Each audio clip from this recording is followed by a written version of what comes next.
Tell me, in your words, what happened in Pennsylvania? Well, Chuck, I think what you saw was usual Democratic performance, or in rather substantial high numbers in southeastern Pennsylvania. Philadelphia was very strong, and suburban Philadelphia was, and in a number of other communities. But what we saw in western Pennsylvania, and to a large extent in the middle of the state as well, is Democratic performance that was down, but even down below where it was in 2012. So this problem didn't just arise this year. This has been happening over a number of years. I saw a lot of it when I was running in 2012, for example, but I think it was off even more substantially this time. So if you're a Democrat like me, you've got to be able to have conversations with folks that live in those communities and do some listening and do some learning.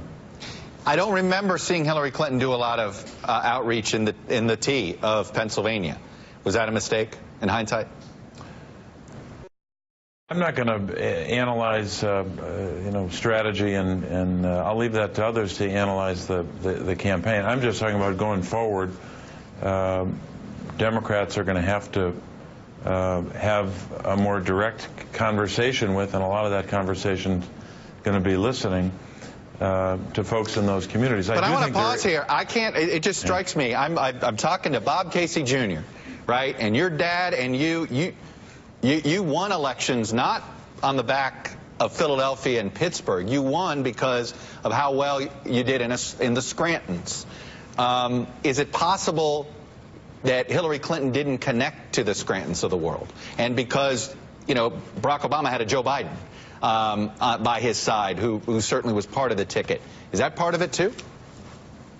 Chuck, I'll leave that to others to analyze that. But what I'm saying is that I think that as a party, and I start with myself, we're going to have to figure out ways to engage with voters in those communities. I think trade is an area where, in this election, that was a driving issue. But if we have an effort made to come together in common purpose on an issue like infrastructure, rebuilding roads and bridges. We've got 5,200 bridges in our state structurally deficient. We've got large segments of our rural population in Pennsylvania and around the country where there's no broadband deployment. So you have people living in small towns and rural areas that don't have broadband, any way to have connectivity to the internet. So I think there are a lot of ways we can engage with folks, but we obviously have to do better. Senate Democrats are basically, for all intents and purposes, the leader of the Democrats.